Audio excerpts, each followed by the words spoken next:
Sa isang liblib na baryo sa lalawigan ng Quezon, tahimik ang buhay ng mga tao. Bawat araw ay ginugugol sa pagsasaka, pangangahoy, at pagdarasal. Ngunit sa kabila ng payapang anyo ng lugar, may isang pamahiing binabantayan ng lahat, huwag lalabas kapag gabi at may malakas na hangin. Baka makita mo ang nilalang na walang ulo, at kapag nakita mo siya, mamamatay ka. Ito'y kwento ng matanda, isang babalang paulit-ulit isinasalaysay tuwing Todos los Santos, habang naglalagay ng kandila sa libingan. Si Elma, isang dalagang guro sa elementarya, ay bagong salta mula sa Maynila. Malinis at moderno ang pananaw niya sa buhay. May master's degree siya sa edukasyon, sanay sa teknolohiya, at kumbinsidong wala ng puwang ang mga pamahiin sa makabagong panahon. Unang linggo pa lang niya sa Baryo Luntian, ngunit agad niyang napansin ang tila kakaibang kilos ng mga tao. Pagsapit ng dapit hapon, bigla silang nagsasara ng bintana, inilalagay ang asin sa may pintuan, at nagsisindi ng kandila kahit walang brownout. Hindi raw ito para sa ilaw, kundi para sa proteksyon. Nako, Ma'am Elma, bulong ng isang batang estudyante, bawal po kasing maglakad mag-isa sa gabi, baka makita mo yung walang ulo. Napatawa lang siya. Mga bata talaga, bulong niya sa sarili. Isang gabi, matapos ang isang barangay meeting tungkol sa feeding program, naglakad si Elma pauwi. Madilim na at halos wala ng tao sa lansangan.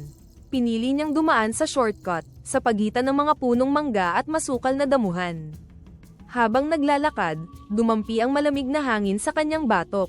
Tila kakaiba ang simoy, may dalang kilabot at bigla ang katahimikan. Sa gilid ng kanyang mata, may gumalaw, isang anino, mataas at itim. Hindi ito basta anino ng puno, kundi tila aninong may sariling layunin. Napalingon siya ng mabilis, ngunit wala roon. Ang kanyang dibdib ay kumakabog, parang tambol na sinasabayan ng kaluskos sa damo. Nagsimula siyang tumakbo, bitbit ang kanyang bag, habang pinipigilan ng hikbi. Habang tumatakbo siya, ramdam niyang lumalapit ang kung anong presensya. Hindi hakbang ang naririnig niya, kundi parang hilahad, parang nilalang na hindi normal ang galaw. Nang sa wakas ay maabot niya ang gate ng inuupahang bahay, binuksan niya ito ng may puwersa at isinara agad, isinandal ang katawan sa pinto habang pilit humihinga. Halos mabitawan niya ang susi sa pagkapraning. Sa loob ng bahay, binuksan niya ang ilaw, inilak ang bawat bintana, at dumiretso sa kwarto. Pag-upo niya sa kama, doon lang siya muling huminga ng malalim. Ngunit ramdam pa rin niya ang lamig ng hangin sa loob ng bahay, parang may sumama sa kanya sa loob. Kinuha niya ang rosaryo sa bag, yumuko, at mahigpit itong hinawakan. Guni-guni lang yun, mahina niyang sabi, paulit-ulit. Ngunit ang katahimikan sa paligid ay tila sumasang-ayon, hindi iyon basta guni-guni. Kinabukasan, maputla si Elma. Hindi maikakailang may kung anong bumabagabag sa kanya. Sa klase, habang tinuturo ang alpabeto sa mga batang estudyante, paulit-ulit siyang namamali sa kanyang mga salita. Parang may ibang naririnig sa kanyang tenga, parang mahihinang bulong. Sa gitna ng klase, huminto siya sa pagtuturo at pinilit ngumiti. Pasensya na, mga bata. Medyo pagod lang si Ma'am.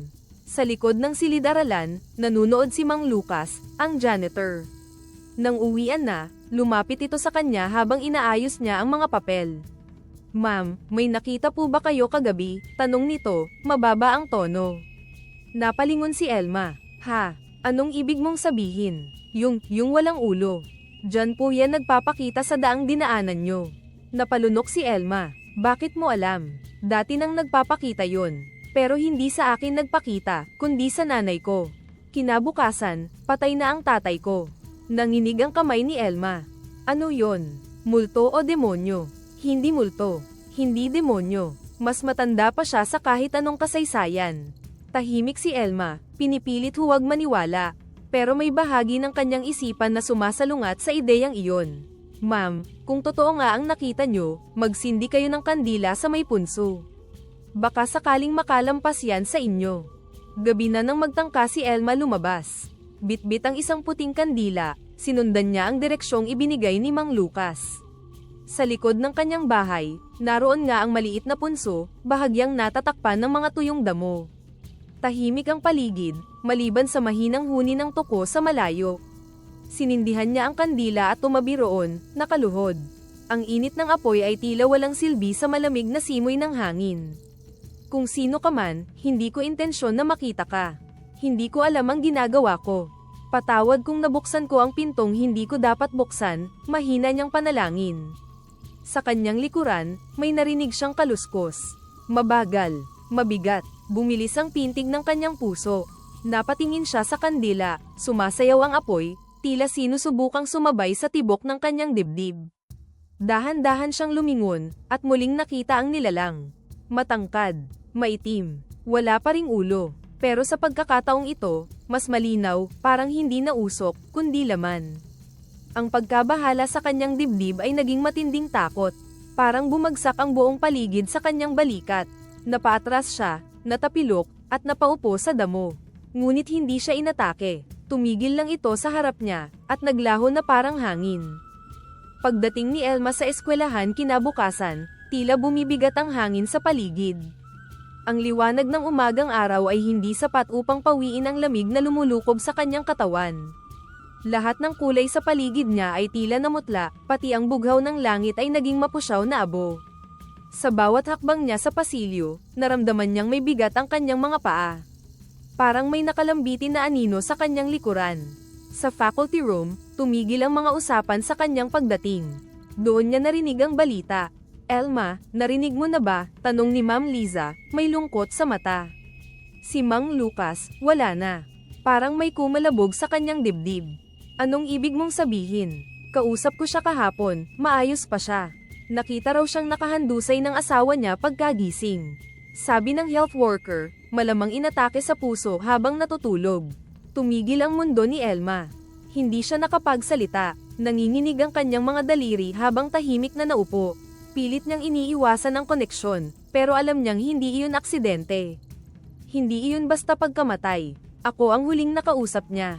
Ako ang nakakita. Bumalik sa kanyang isipan ang imahe ng nilalang, ang maitim na barong, ang usok na umaagos mula sa leeg, at ang katahimikang dala nito, tila kamatayan mismo ang bumisita. Nang araw na iyon, hindi na siya nakapagturo. Umuwi siya ng maaga, bitbit ang bigat ng isang katotohanang ayaw tanggapin. Gabi, tahimik, sobra ang katahimikan, tila sinasakal ang kanyang pandinig. Nakaupo si Elma sa harap ng kanyang altar, nakatitig sa apoy ng kandila. Ang mga anino sa pader ay nagsasayaw kasabay ng sindi ng liwanag, gumagalaw na parang may sariling buhay. Isang matandang dasal ang paulit-ulit niyang binibigkas. Hindi niya iyon natutunan sa simbahan kundi sa kanyang lola noong siya'y bata pa. Isa raw itong orasyon para sa kaligtasan ng kaluluwa, may buhay man o patay. Ngunit kahit gaano siya magdasal, hindi niya mapawi ang pakiramdam na may paparating na hindi maiiwasan. Kinabukasan, nilakasan niya ang loob at pumunta kay Aling Marta, ang pinakamatandang babae sa baryo, tagapag-ingat ng mga lumang kwento at pamahiin. Tahimik ang paligid ng bahay ni Aling Marta, parang may bantay na espiritu. Sa beranda, nakasabit ang mga tuyong dahon ng sambong at ilang tangkay ng bawang. Umuugong ang hangin, tila may kinakausap. Elma, alam ko kung bakit ka narito, bungad ng matanda bago pa siya makapagsalita. Walang ulo, mahinang tugon ni Elma. Tumango si Aling Marta, mabigat ang mata. Ang nilalang na yan, hindi multo. Hindi engkanto. Isa siyang tagapamagitan. Hindi siya pumipili ng biktima. Ipinapakita lang niya sa'yo na may kamatayan ng nagbabadya. Napayuko si Elma. Pero, bakit ako? Bakit ako ang pinagpapakitaan? Dahil marunong kang makinig. At marunong kang tumanggap ng totoo, kahit ayaw mo. Hindi lahat ng tao pinipili. Isa kang saksi. Saksi sa ano? Saksi sa katotohanang hindi binibigkas, na ang kamatayan ay hindi dumarating ng walang paalala. At ikaw ang paalalang yun para sa iba. Dumaan ang mga araw na parang naglalakad siya sa gilid ng bangin, bawat hakbang ay may posibilidad na malaglag sa dilim. Hindi na siya mapanatag kahit sa sariling bahay. Ang paglatag ng asin sa bawat bintana, ang pagsisindi ng kandila sa 4 na sulok ng kwarto, at ang pagdarasal ng 3 Hail Mary ay hindi na sapat upang itaboy ang takot. Ang lamig sa loob ng kanyang silid ay tila hindi na ordinaryong hangin, para na itong presensya. Isang katahimikan na may nilalaman. Isang gabi, biglang namatay ang kuryente. Nawala ang ilaw, at pati ang mga kandila ay tila sinabayan, sabay-sabay silang napawi. Ang kanyang balat ay nagkaroon ng libo-libong bala-hibong parang tumayo sa isang iglap. Tiningnan niya ang paligid. Wala siyang makita, pero naroon ito. Alam niyang naroon ito. Sa harapan niya, sa gitna ng dilim, may mabagal na paggalaw. Isang hugis na pamilyar na sa kanya, matangkad, madilim, at walang ulo. Hindi siya sumigaw. Hindi siya gumalaw. Tila tinanggap na ng kanyang katawan ang presensya nito. Lumapit ang nilalang, mabagal ang hakbang, hindi naglalakad kundi dumudulas sa hangin. Ibinigay nito ang isang bagay, isang sulat. Ang kamay nito ay tila usok na may bigat, may init na malamig, isang bagay na imposibleng ilarawan. Nang kunin niya ang sulat, naglaho ang nilalang. Sa kanyang palad, ang sulat ay may sulat kamay na tila hindi tinta, kundi anino.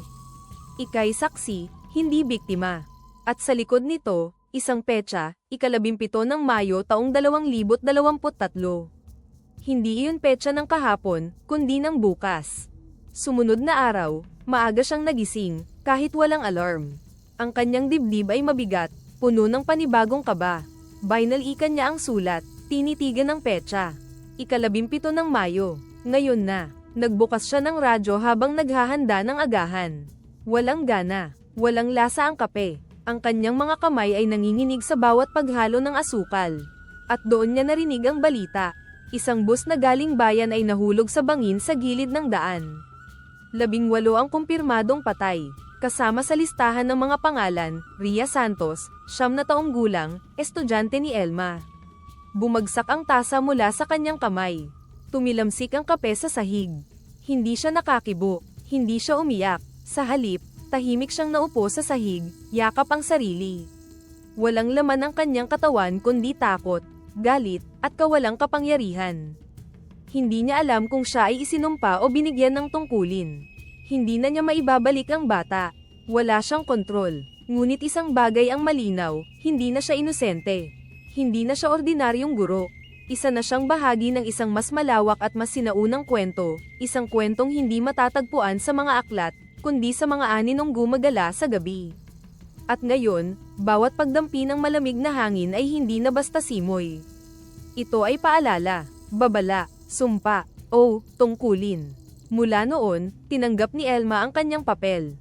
Hindi na siya natatakot, tuwing nararamdaman niyang malamig ang hangin, tuwing humihinto ang mga kulaglig, alam niyang may darating na mensahe. Tinitingnan siya ng mga tao sa baryo na tila may alam siyang hindi nila alam. At totoo iyon, dahil minsan na niyang nakita ang nilalang na walang ulo, at nabuhay siya upang isalaysay ang babala. Kapag nakita mo siya, may mamamatay.